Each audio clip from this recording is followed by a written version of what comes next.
In the middle of the American Civil War, when gunpowder darkened the skies and the cries of wounded soldiers echoed across shattered fields, the United States faced not only a battle for unity, but a battle for its soul. And at the center of this struggle stood the question that had haunted the nation since its birth.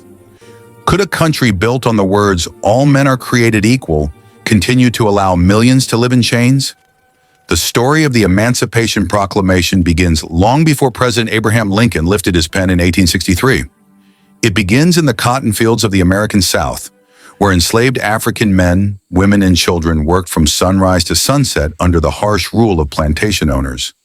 Generations lived and died without freedom, their labor fueling the Southern economy, while their suffering remained hidden behind white columns and grand mansions.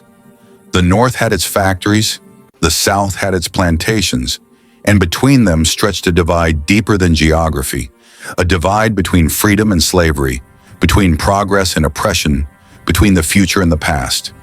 When the Civil War erupted in 1861, many believed it would be a short conflict, a quick assertion of power that would reunite the nation.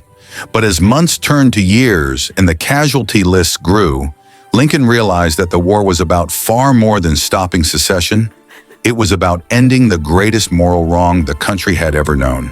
Still, Lincoln moved carefully. His primary goal at the start was to preserve the Union, and he feared that acting too quickly against slavery might push more states into rebellion. But as the war evolved, so did Lincoln's understanding of its purpose. Enslaved people began escaping to Union lines, offering their labor and risking their lives for a chance at freedom.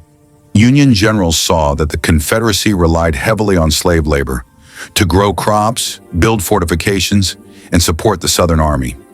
Freedom was no longer just a moral question, it was a military strategy. As enslaved men fled Southern plantations, the Confederacy weakened from within. Lincoln knew that freeing the slaves would strike directly at the heart of the rebellion, but such a declaration had to be made at the right time, with strength, not desperation. So Lincoln waited for a Union victory. That moment came at the bloody Battle of Antietam in September 1862, the single bloodiest day in American history. Though the battle ended in a stalemate, Confederate forces retreated first, giving Lincoln the opportunity he needed. Days later, he announced the preliminary Emancipation Proclamation, warning the Confederacy that on January 1st, 1863, all slaves in rebel-held territory shall be thenceforward, and forever free. The South reacted with outrage, calling Lincoln a tyrant. Some Northern politicians accused him of going too far, while abolitionists said he had not gone far enough. But to enslaved people, the message was a spark of unimaginable hope. Stories spread rapidly, whispered across plantations, carried by Union soldiers, and passed secretly among families.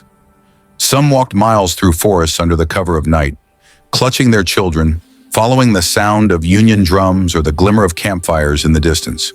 By December 1862, slaves were streaming into Union camps in such numbers that generals struggled to feed them all, but they welcomed them with open arms because they understood a deeper truth.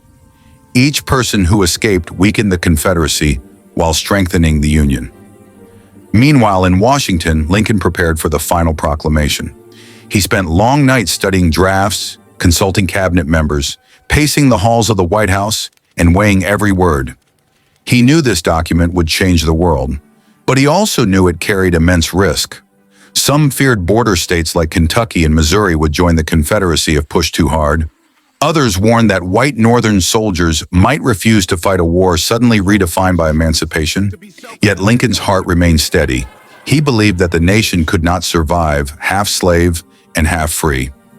On New Year's Day, 1863, crowds gathered outside the White House, waiting as Lincoln prepared to sign the document that would redefine the United States.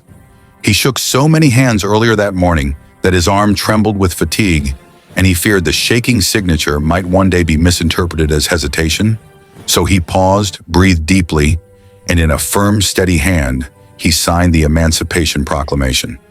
With that stroke of the pen, more than 3 million enslaved people in Confederate territory were declared free.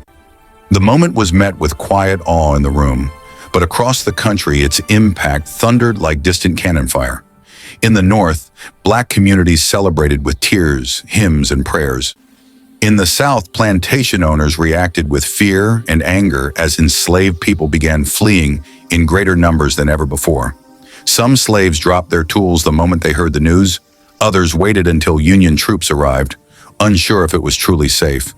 In many places, Union soldiers read the proclamation aloud as enslaved families gathered in silence, tears streaming down their faces as they heard the words that changed history. But freedom was not immediate for all. The proclamation only applied to areas under Confederate control. Union slave states remained unchanged until later, and many plantations in the Deep South refused to tell their slaves anything at all. Even so, the proclamation transformed the war. It allowed black men to join the Union Army, and thousands volunteered. They fought with courage, discipline, and determination, proving themselves on battlefields from Port Hudson to Fort Wagner. Their presence shifted the balance of power. The Union was no longer just fighting to restore the nation, it was fighting to remake it. Meanwhile, in the Confederacy, panic spread. With each passing month, more slaves escaped, crippling the Southern economy. Fields went untended, supply lines collapsed, and Confederate leaders realized the institution they fought so hard to protect was slipping through their fingers. On the Union side, Lincoln faced new challenges.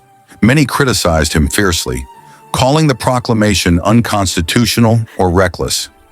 Newspapers accused him of tearing the nation apart.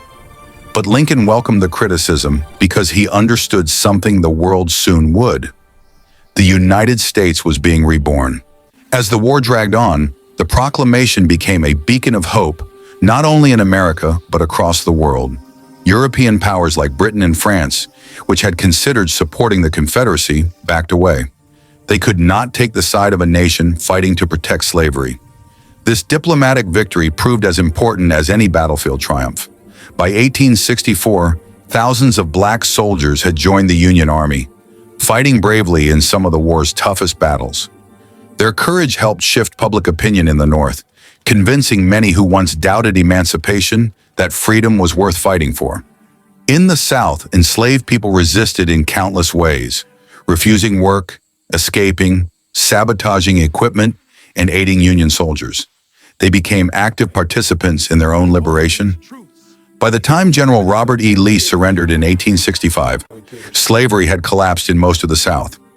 That same year, Lincoln pushed for the 13th Amendment, which permanently outlawed slavery in all states, finally giving legal force to the promise of the Emancipation Proclamation. Tragically, Lincoln would not live to see the nation fully recover. Just days after the war ended, he was assassinated. But his legacy lived on in the millions of people whose freedom he helped secure. After emancipation, life was still incredibly difficult for freed African Americans. They faced poverty, violence, and discrimination. Many searched desperately for family members who had been sold away years before. But despite countless challenges, freedom gave them the one thing slavery had stolen: the right to dream. Churches, schools, and communities began to grow. Freedmen worked to build new lives, fight for their rights, and create a future their ancestors could only imagine. The Emancipation Proclamation was not a perfect solution, nor did it end all suffering, but it was the spark that lit the fire of freedom. It was the moment America finally took its first real step toward becoming the nation it claimed to be. It turned the Civil War into a battle not only for unity, but for justice. It transformed millions of enslaved people into free human beings with a destiny of their own, and it changed the world forever. As we look back on that moment in 1863, we are reminded that freedom is not given. It is fought for, sacrificed for, and earned through courage, hope, and the unbreakable will of the human spirit. The Emancipation Proclamation was more than ink on paper. It was a promise, a beginning, and a rebirth of a nation still struggling to define itself. It told the world that even in the darkest hour, justice can rise. It told millions who had been silenced that their voices mattered. And it told future generations that no matter how divided a country may be, there is always hope for freedom and change.